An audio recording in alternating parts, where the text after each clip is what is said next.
It is that time of the year again where Microsoft is legally obligated to share their numbers with the public, and it is safe to say that they absolutely crushed it once again. Microsoft share their revenue and performance once every quarter. There are 4 quarters in a year, and a financial year runs from July to June over a 12-month period, meaning that the numbers shared here are only for their second quarter that run over the last 4 months. So for their last quarter, they started off strong with $18.8 billion of net profits. That is money that will be going directly into their bank accounts. That is not money that they made, but money that they get to keep. Again, that is what they made over the last 4 months. Gaming was a key focus for Microsoft this year, with them doubling down in every aspect. So for this quarter, Xbox gaming revenue was up $411 million, or just over 8%. And just to be clear, that is not how much they made, but how much they grew over the last 4 months. For the entire Xbox gaming division, they generated $5.4 billion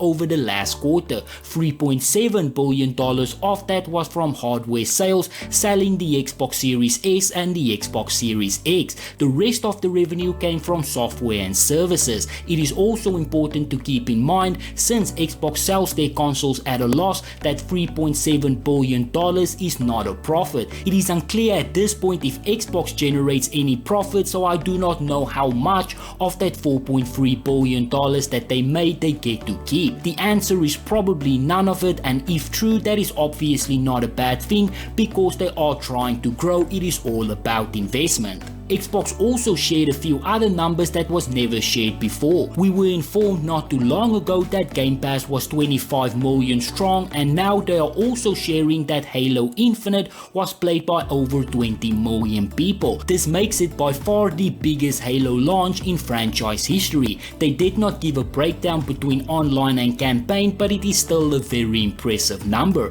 Xbox also announced that 18 million people were playing Forza. The game did get great reviews, and Microsoft at the time did say that the game was doing very well. Judging by those numbers, it did a lot better than that. There is also no multiplayer, so it is simply just people who bought or downloaded the game on Xbox Game Pass. Then we also got a bit of news around Call of Duty. Xbox confirmed that the game will stay multiplayer for at least 2 more years. Call of Duty 2022, 2023 as well as Warzone 2 will all be on the PlayStation as well. Sony does have a contract with Activision for Call of Duty, so it is understandable why that decision was made. Call of Duty is also the best selling game on PlayStation every year, so I am sure that they might be panicking just a little bit over the thought that the game might go exclusive. On console, 70% of Call of Duty's revenue comes from PlayStation, and that is understandable considering that Sony sells about 2 to 3 times more consoles. For Activision, that is a lot of revenue to cut,